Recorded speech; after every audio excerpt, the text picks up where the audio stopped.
The laughter in the classroom made Emma's face burn red. Even the history teacher, Mr. Thompson, smiled and shook his head. "Emma, let's not confuse our dreams with reality," he said. "Female Navy SEALs are extremely rare, and your mother works at the local grocery store." 17-year-old Emma Rodriguez sat straight in her chair at Lincoln High School in San Diego, California. In her hand, she held an old photograph of her mother in military uniform. But what her classmates couldn't see was the barely visible trident symbol in the corner of that photo. What they didn't know was that her mother still woke up screaming in 3 different languages. What they couldn't understand was why her father's eyes automatically tracked every aircraft that flew overhead. "My mother really was a Navy SEAL," she insisted quietly. "And my father is an F-16 pilot." This time, the entire class burst into uncontrolled laughter. But they had no idea what was about to unfold at Miramar Air Base in just 3 weeks. From which city in the world are you watching this video today? If you love stories of hidden heroes and those who deserve recognition, don't forget to subscribe to our channel. But to understand what happened at Miramar Air Base, we need to go back to when Emma was 12 years old. That was the night she first discovered the truth about her family, though she wouldn't understand it for years. It was 2 a.m. when the screaming started. Not unusual in the Rodriguez household. Her mother's nightmares came regularly, always in different languages. This time, Emma crept downstairs to get water and found her father sitting at the kitchen table, staring at something on his laptop screen. "Dad?" she whispered. He quickly closed the laptop, but not before she glimpsed what looked like aircraft schematics. "Go back to bed, sweetheart. Mom's just having a bad dream." But as Emma climbed the stairs, she heard her mother's voice through the bedroom door. Not screaming now, but talking rapidly in what sounded like Arabic, then switching to what might have been Pashto, then something else entirely. Languages her mother claimed she'd learned from books. That was the first clue. But 12-year-old Emma couldn't piece together what it meant. Not yet. Lincoln High School was one of San Diego's most competitive institutions. The 12th grade AP history classroom buzzed with the children of military officers, tech executives, and successful professionals. Emma Rodriguez had always felt like an outsider here. Her family lived in a modest apartment in Chula Vista. Her mother worked at a local grocery store, and her father was employed by what seemed to be an unremarkable shipping company. But Emma knew there was more to the story, and what happened next would change everything. Little did her classmates know that in exactly 23 days their mockery would turn to shock when 2 figures in military uniforms would emerge from an F-16 fighter jet at California's most classified airbase. The history lesson had started innocuously. Mr. Thompson was covering women in modern America, asking each student to share an example of a strong woman from their family. Jessica spoke about her grandmother, one of California's first female judges. Tyler described his aunt, a successful tech entrepreneur in Silicon Valley. Madison shared her mother's work as a prominent surgeon at UCSD Medical Center. When Emma's turn came, she hesitated. She could have mentioned her grandmother, a teacher who had worked in East LA schools. Instead, something compelled her to tell the truth, a truth that would soon be validated in the most spectacular way possible. What she couldn't know was that her mother was at that very moment, sitting in a classified briefing room at Camp Pendleton, planning an operation that would change Emma's life forever. "My mother served as a Navy SEAL in the United States military," she said barely above a whisper. The classroom fell silent for 3 seconds. Then Tyler snorted with laughter. "Come on, Emma, be serious," he said. "There are barely any female SEALs, and they only started allowing women recently." But what Tyler didn't know, what none of them knew, was that at that exact moment, Emma's mother was demonstrating advanced combat techniques to a room full of Marine Special Operations candidates. The same techniques that had once saved 23 hostages in a classified operation in Afghanistan that officially never happened. Mr. Thompson cleared his throat diplomatically. "Emma, perhaps you've misunderstood your mother's role. Maybe she worked in naval support or administration." "No, sir. She was a SEAL. She served in special operations." Now whispers began. Students exchanged glances, some amused, others embarrassed for her.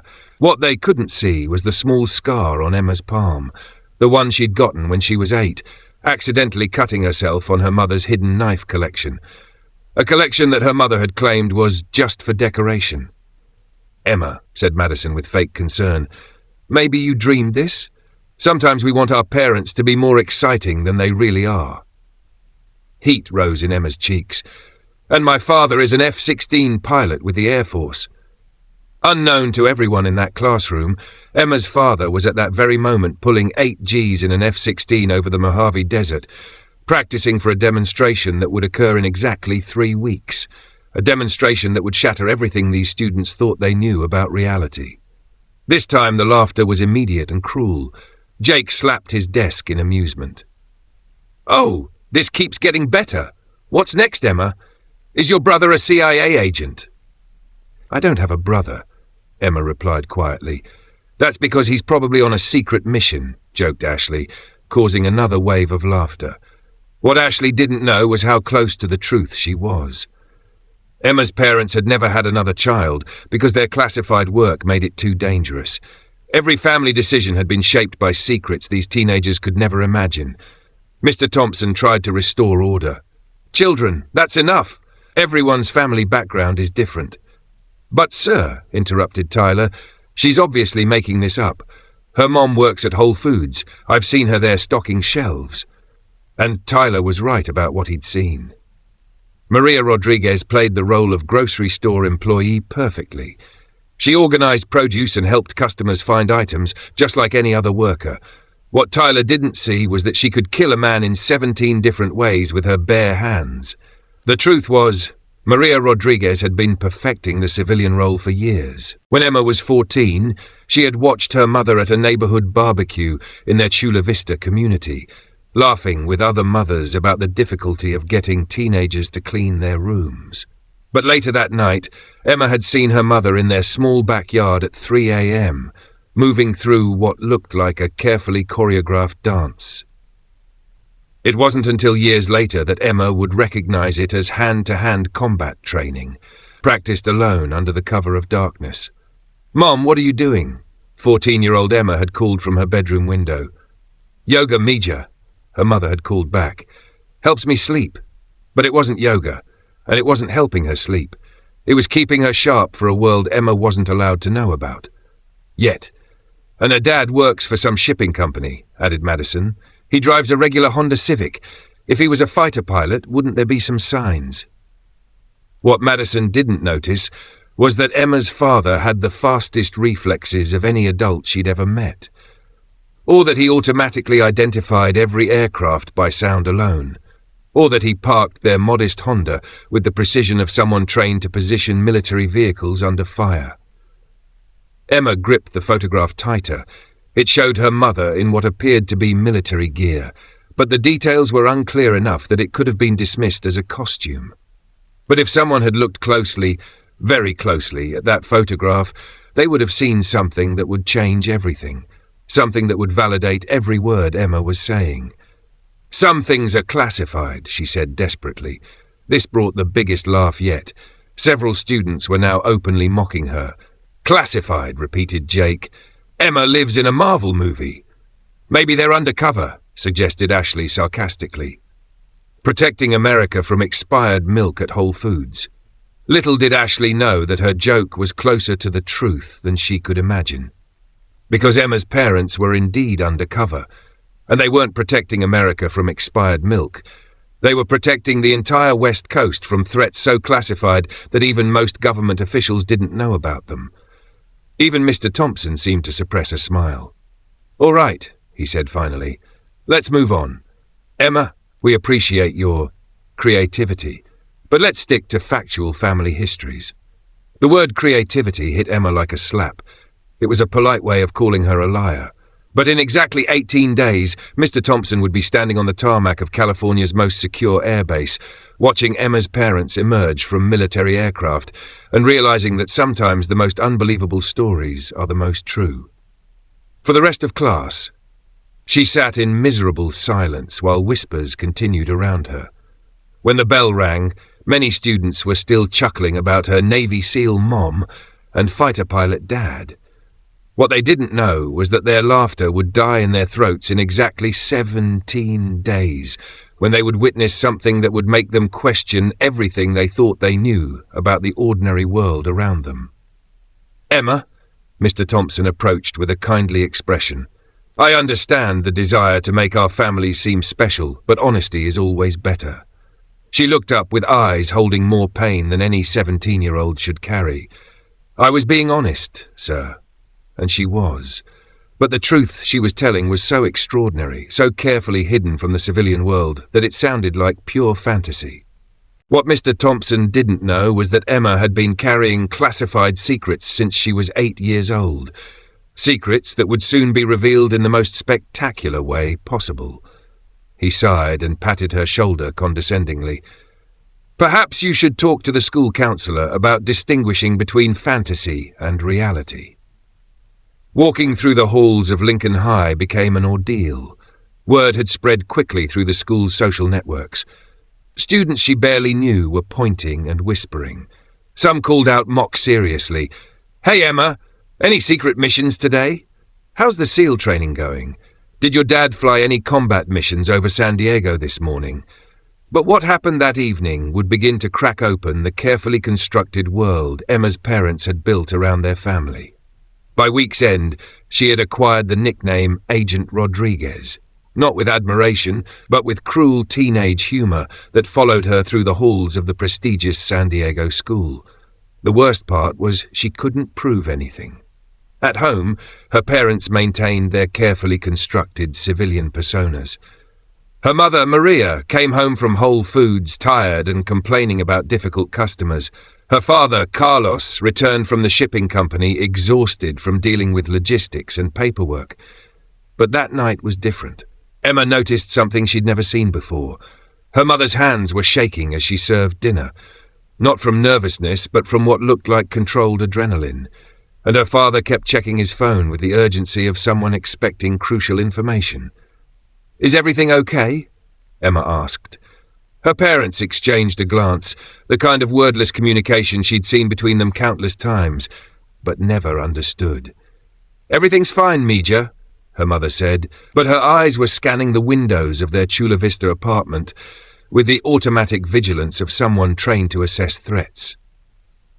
What Emma didn't know was that her parents had just received word that their cover might be compromised. And what she couldn't imagine was that they were about to make a decision that would change her life forever. But sometimes Emma caught glimpses of something else. The way her mother's posture changed when she heard sirens, instantly alert and assessing. How her father's eyes automatically tracked aircraft overhead, identifying types and flight patterns with the precision of someone who had flown them. The foreign words her mother sometimes muttered in sleep, languages Emma couldn't identify, but that sounded nothing like the Spanish she'd grown up hearing. And there was the locked drawer in her mother's dresser. Emma had never seen inside it, but she noticed how carefully her mother guarded the key, and how her expression grew distant whenever she opened it late at night. What was in that drawer would soon become crucial to everything that was about to unfold. 3 weeks after the classroom incident, salvation seemed to arrive unexpectedly. Principal Martinez announced over Lincoln High's intercom, "Students of grades 11 and 12, we have an exciting opportunity. The United States Air Force has invited our school to participate in an educational program at Marine Corps Air Station Miramar. This will include tours, demonstrations, and meetings with real military personnel." What Principal Martinez didn't announce, what he couldn't know, was that this invitation hadn't come randomly. Someone with significant influence had specifically requested that Lincoln High School be included in this program. Someone who had been watching Emma's situation with growing concern. Emma's heart raced. This could be her chance to prove her claims weren't fantasies.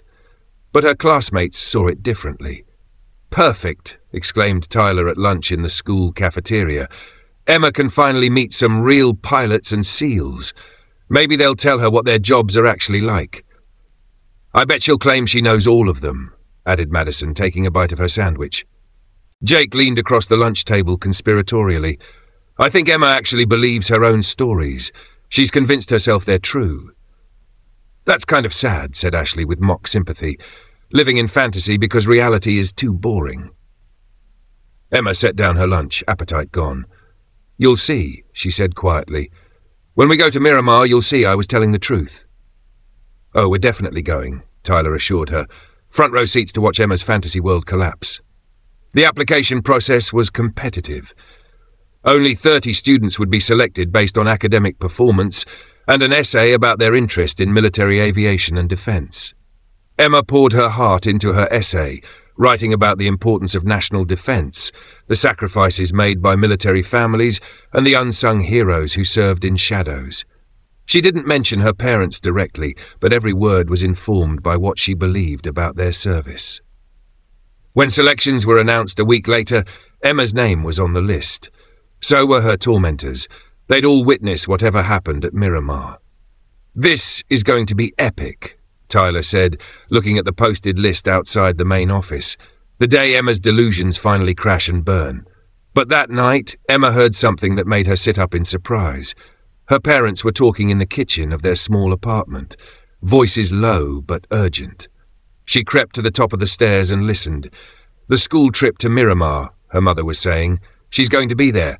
I know, her father replied. Colonel Stevens called today. He wanted to know if we had any concerns about the timing. What did you tell him? That it was time? Time for what? For her to stop carrying this burden alone. Emma's breath caught. What burden? What were they talking about? Are you sure? Her mother asked. Once we do this, there's no going back. Our cover will be blown, at least partially. She's been defending our honor for months while we hid behind false identities, her father said firmly. She deserves better than that. The security risks will be managed. Colonel Stevens has already briefed the base security team, and frankly, our current cover has been compromised anyway. Too many people are asking questions. Emma strained to hear more, but her parents had moved away from the kitchen. She returned to her bed with her mind racing. Cover? Security risks? Base briefings? Maybe, just maybe, she hadn't been living in a fantasy after all.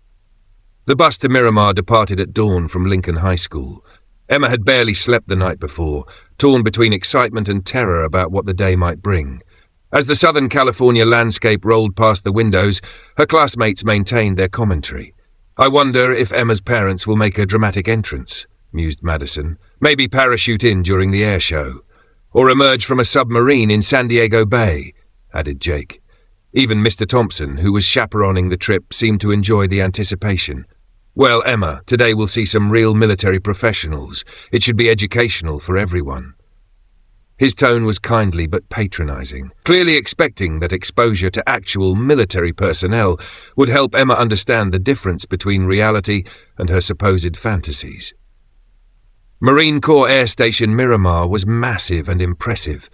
High-security fences topped with razor wire surrounded the facility, and armed Marines checked everyone's identification before allowing the bus through the gates. As they disembarked, Emma noticed unusual activity around the base. More personnel than seemed necessary for a routine school visit, and several individuals in civilian clothes who carried themselves with unmistakable military bearing. Their tour guide was Captain Rodriguez, no relation to Emma, despite sharing her last name, a young Marine pilot, genuinely enthusiastic about showing them around. They visited hangars where FA-18 Hornets underwent maintenance, observed training simulations, and learned about the advanced technology that kept America's air defenses operational. Throughout the morning, Emma scanned every face, looking for anything familiar, but all the personnel she encountered were strangers, professional, courteous, but unknown to her. By lunch in the base mess hall, her classmates' confidence was growing. "Well, Emma?" asked Tyler, biting into his burger. "Seen any family friends yet?" "The day's not over," she replied, but doubt was creeping into her voice. "Maybe they're on a secret mission," suggested Ashley with fake concern. "Probably infiltrating the kitchen staff." The afternoon brought the main event, an air demonstration featuring FA-18 Super Hornets. Students were seated in bleachers on the flight line, giving them an unobstructed view of the runway and the sky above. The first aircraft performed standard maneuvers, impressive to civilian eyes, but routine for military aviation. Students watched with appropriate awe, taking photos and videos to share on social media later. Then something changed. A different aircraft taxied onto the runway, this one bearing unusual markings. Even from a distance, Emma could see it wasn't painted in standard Marine Corps colours. Instead, it featured a subtle but distinctive pattern that seemed somehow familiar. "Ladies and gentlemen," announced the base commander over the loudspeaker, "you're about to witness a demonstration of advanced combat flying by one of our most experienced pilots." The FA-18 took off with a roar that seemed to shake the very ground. But instead of the standard aerobatic routine they had witnessed earlier, this pilot began performing maneuvers that seemed almost impossible. Vertical climbs that ended in perfect knife-edge stalls, inverted passes so low that everyone instinctively ducked, precision turns that brought the aircraft within mere hundreds of feet of the watching crowd. "Incredible," breathed Mr. Thompson. "I've never seen flying like that." But Emma wasn't watching the aircraft's maneuvers. She was watching the pattern of the demonstration itself. The pilot wasn't just showing off. He was flying a specific sequence, following a predetermined routine that seemed almost like a message. The realization hit her like lightning. The sequence of turns, the specific altitudes, the timing of each maneuver, it spelled out letters in the sky. Letters that formed words only she would recognize, because they were words from her childhood. "Proud of you." Her hands began to tremble. The FA-18 completed its demonstration with a final low pass directly overhead, and as it climbed away, Emma could swear she saw the pilot rock the aircraft's wings in a specific pattern. 3 short rocks, followed by 2 long ones. It was the secret knock her family had used when she was little. The aircraft landed and taxied toward a hangar on the far side of the base. As it disappeared from view, Emma found herself standing up, her heart pounding so hard she could feel it in her throat. "Sit down, Emma," called Mr. Thompson. "The demonstration isn't over yet." But it was over. At least, the part that mattered to her was finished. Because walking across the tarmac toward their group, she could see 2 figures in flight suits. Even at a distance, even wearing helmets and military gear, she recognized their walk, their posture, the way they moved together. Her parents. The figure in the lead removed her helmet as she approached, revealing the face Emma knew so well, but transformed. This wasn't the tired grocery store worker who came home complaining about difficult customers. This was a warrior, moving with predatory grace and absolute confidence. Behind her, the second figure also removed his helmet, and Emma saw her father's face, but not as she had ever seen it before. This man's eyes held the sharp alertness of someone accustomed to making life-or-death decisions at twice the speed of sound. They approached the group with measured steps, their bearing professional but not unfriendly.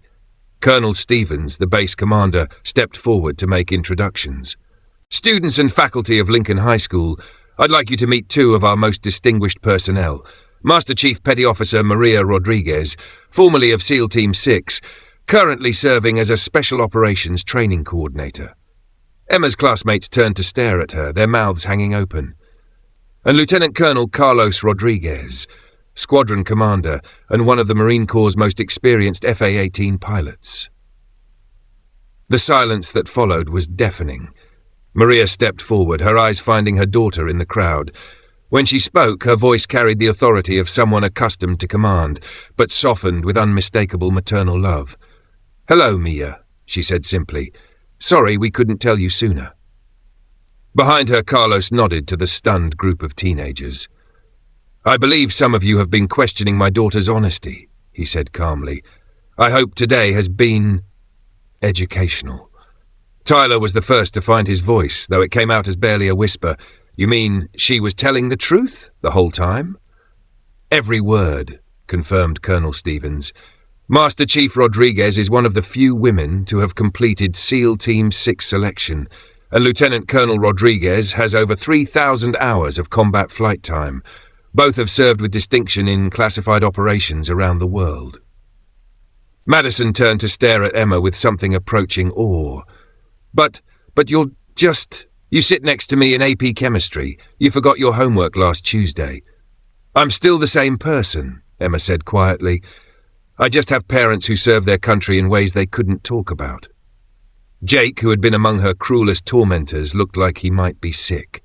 "I'm so sorry, Emma. It seemed impossible." "It seemed impossible because that's how it's supposed to seem," explained Maria.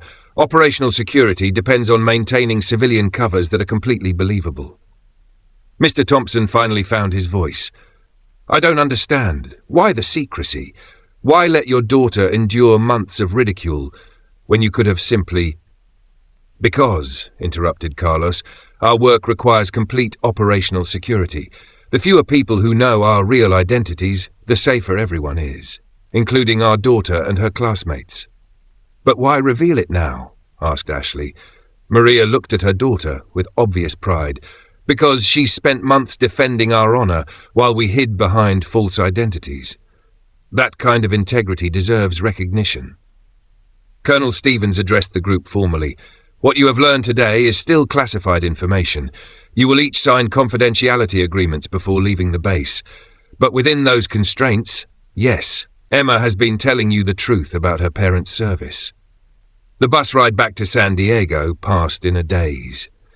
Emma found herself surrounded by classmates who suddenly wanted to know everything about her childhood, about what it was like growing up with parents whose real work was secret, about whether she had ever suspected the truth. But the conversation that meant the most came from an unexpected source. Mr. Thompson, her history teacher, approached her during a rest stop.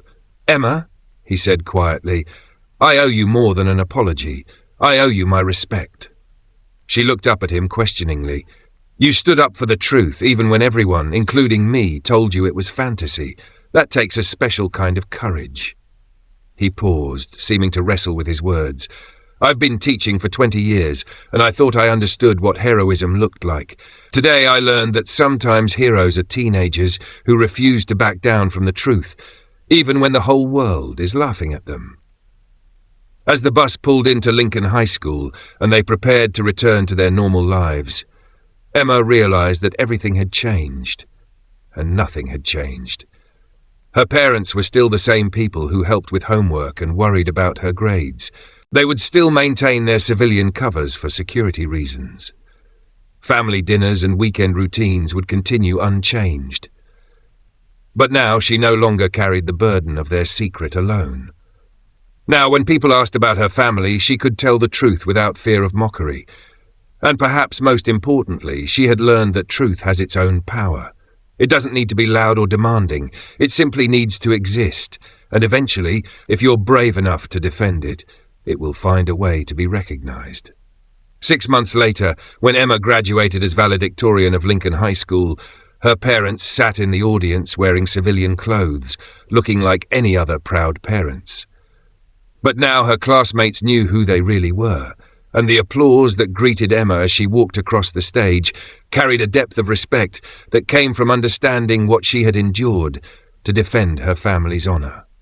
In her graduation speech, she spoke about the importance of standing up for truth, even when it seems impossible.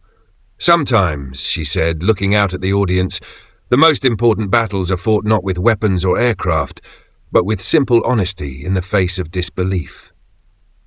Her parents stood with the rest of the crowd, their faces showing pride not just in their daughter's academic achievements, but in the courage she had shown long before this day.